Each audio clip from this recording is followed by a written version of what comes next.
See, sport mode number 2 nicely hold up the gear, second gear, gives you higher revs. And also what I've been told, that the gearbox learns your riding, learns your behavior and adapt to your riding style after a while, obviously. So we'll see.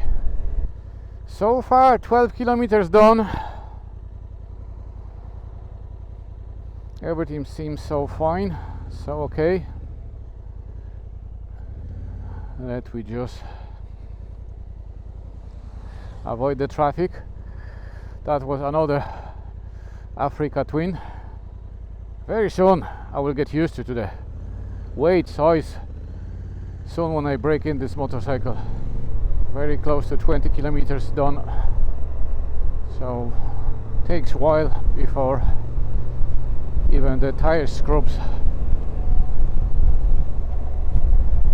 Still have to get used to that there is no clutch, that I have to use the rear brake and the front brake. But like with everything, you're gonna learn quickly.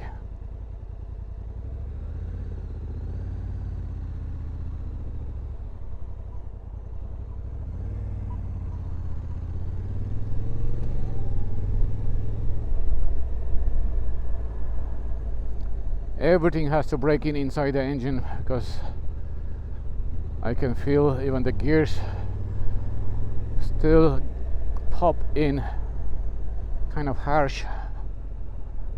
The bike which I tried, the demo one, was so smooth, but the bike already had a couple thousand kilometers, so everything up to first service, first oil change will be different than afterwards.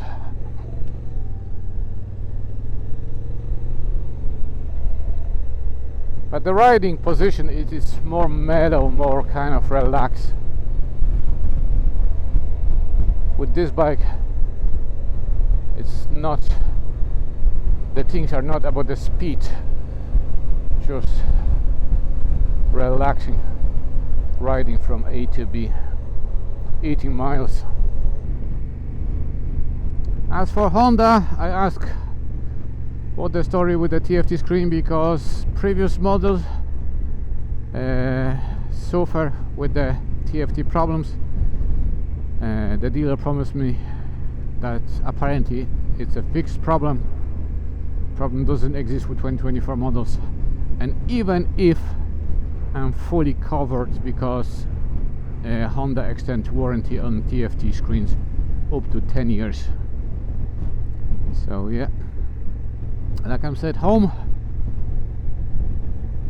I will have to read up, learn the manuals, how to use the basics of the bike. Maybe not the basics, but all buttons.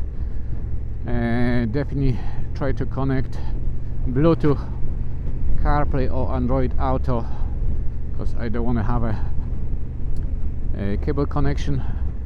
I fully understand why Honda went for the cable connection, because dealer told me that they want to have an owner's phone charging at the same time. They don't want to lose a connection, so that's why Honda went for the cable connection. But he told me that he heard some kind of rumors that maybe in the, not the next year model, because next year model is going to be exactly the same, just different colors, but in update model maybe Honda gonna do the Bluetooth version of the Android and Apple CarPlay.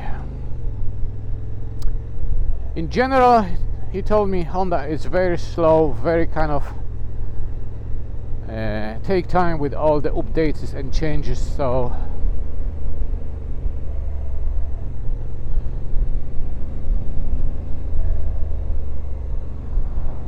most people were waiting for the Honda with the, like, you know, supercharger engine or whatever, but as we can see, Honda slowly making changes to their bikes. I'm glad that Honda went for the 19-inch front wheel and shorter front forks. That really slightly lower down that the bike make this bike more road orientated, which is great. I'm really happy because, like I said, if I would just plan doing any hardcore off-road, I wouldn't force choose the Honda Africa Twin. I would go something lighter, smaller. But even if I would like a manual and standard model,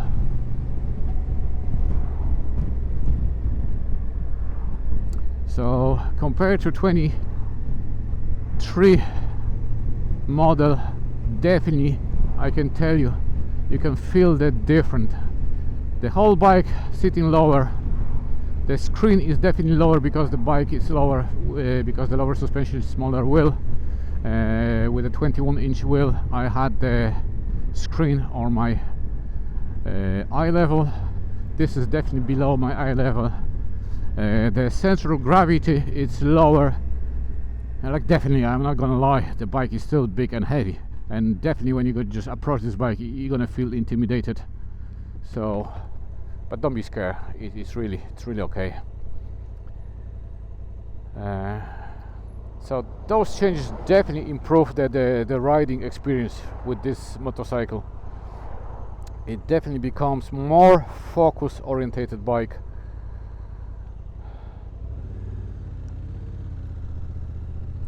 Plus DCT gearbox, it just suit my needs. It's not for everyone.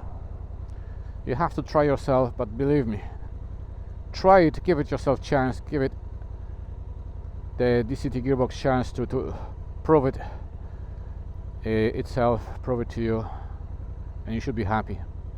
For the road orientated bike, like, you know, the travel bike, adventure style bike, which you want to spend more time on the road, maybe, like, you know,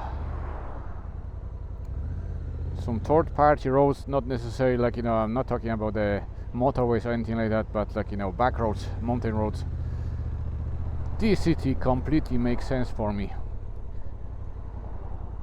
And believe me, I try hard, I try to find hard if that's what I want to have. The electronic suspension, wow, it's way to go. So nice. With the one button touch you can adjust the suspension to your needs. You don't need any more tools, spanners, screwdrivers. It's so easy. In terms of people just may be afraid that they're gonna break down, don't be afraid, I tell you. They're just the same as normal standard manual suspension. The only difference, the top of the part has electronic steering mechanism, like, you know, servo motor that adjusts the damping automatically on the fly.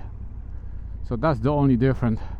So basically you have to unscrew that top part, and the rest is exactly the same as manual suspension. So yeah, but benefits of having the electronic suspension is much better, much nicer than manual.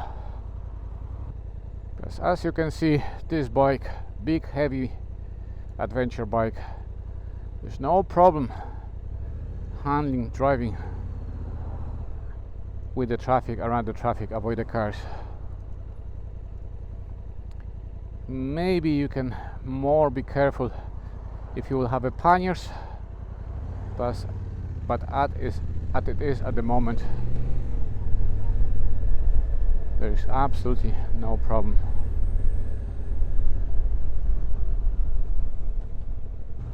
That's why you have motorbike, to not waiting, to not standing in the traffic. Slowly I can get used to this motorcycle. That takes a while, takes a few days, few kilometers.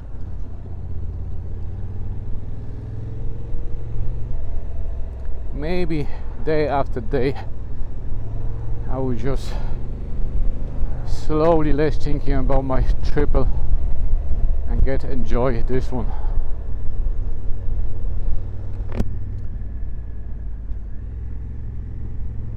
But the true question is, what kind of rider are you? When you answer that question to yourself, then you will know what motorcycle what motorbikes you need. Just remember one thing, 2 wheels are better than no wheels. The brake, front and rear start gate start to get more progressive, more bitey. Oh, so I noticed, because I wasn't sure, the lights automatically, because they just adjust in the automatic position, so automatically comes on and off, depends on the sunlight.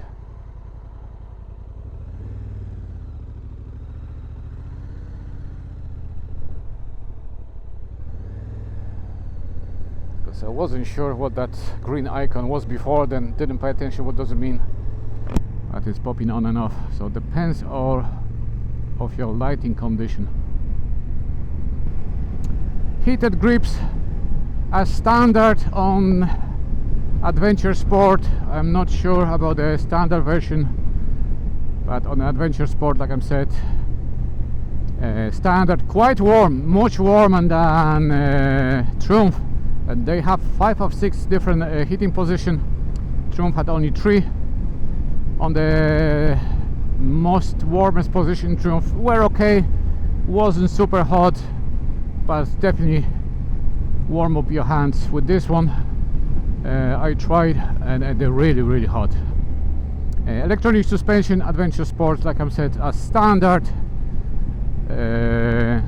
Emergency braking lights, I didn't have that on Triumph, they're fit as standard. Also the indicators while you're riding slightly lit up, so give better visibility to the other road users. Front ring lights, the angel lights, lovely, stay on. Nice clear up dash. I gonna change it home to the dark mode, have a see how it looks in dark mode. You can change to the day, night or automatic mode. So far so nice. All the imperfections on the road just it's up very nicely. And at the moment I'm driving and riding in the hard suspension mode, so I can only imagine if I put in the soft mode, it's gonna be like a riding on the magic carpet. Yes.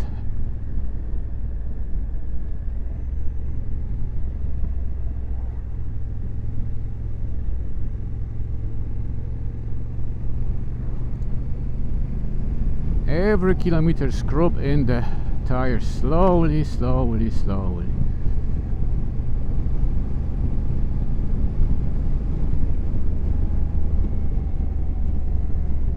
No, I can see myself on this bike riding long distance, that's for sure.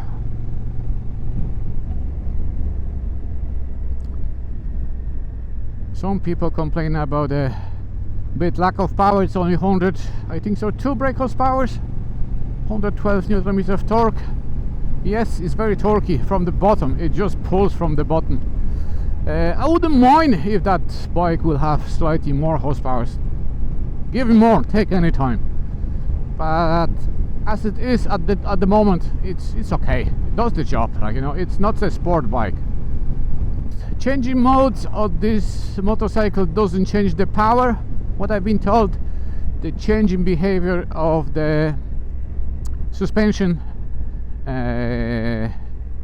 throttle response, engine braking and traction. About the vibration, yes, I'm not gonna lie, it's a twin, so it has to vibrate like any twin, but it's not too bad. The bike is equipped, the footpegs, with the rubber inserts, so vibrate in only certain revs. Definitely vibrate less than the Tiger 900, that's for sure. 900 I felt in certain revs cancer buzzing on the pegs on the time. I didn't feel much on the handlebar, same as over here. I don't feel handlebar vibrating. The same when I look at the mirrors, they don't vibrate much. But like I said, this is only brake period. Tell you, when you twist the throttle, the bike shift down the gear or two, it pulls, it goes. Nice.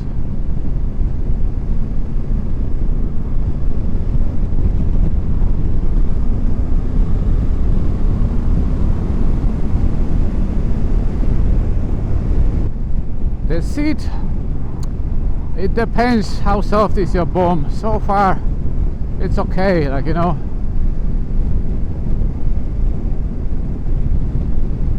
it took me like, you know, 40 minutes or even more driving from the main dealer. I'm still not home because heavy traffic.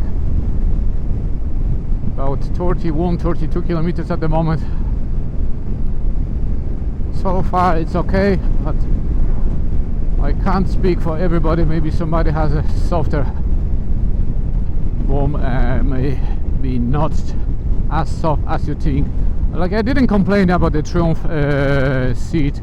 Definitely Tiger 900 or 1200. That seat over there, I tell you, wow, much nicer, much better than this one. But this seat in 2024 model was definitely improved versus the 23 model. So it's, I think so, 15 millimeters thicker. So time will tell, like everything. Time will tell us about this motorbike, if it's gonna improve itself or not.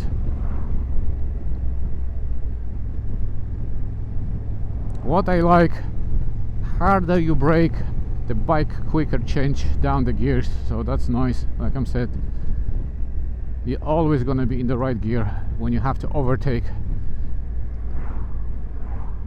from the emergency braking. When, for example, with manual gearbox, sometimes when you're hard braking, you don't think about change the gears because you concentrate more on the braking and avoid the object or the car or wherever it is on the road. The wind body protection, like the legs, are absolutely fine. Don't feel anything on my legs. And what I've been told, that the previous generation of the Honda Africa Twin suffer from wind buffeting coming from the front forks. So maybe I will have to buy the fork wind cover to avoid that buffeting. I don't know if I experienced that buffeting on this bike over here, but this gen versus the previous one looks very, very similar. So I'm gonna buy and try. This is not really expensive piece of kit. It's only small plastic or aluminum piece that cover that hole, and then I can compare if it's any better with or without it. So like I said, I'm still gonna learn for a while this motorcycle. Still gonna experience different things, find out what I will need or don't need it, sign up to some kind of Africa Twin forum and just learn. So far, yes, that's what I wanted. I want a straight up position, be able carrying from time to time passenger and cover the distance riding on this motorbike or different. And because I fixed on the Honda.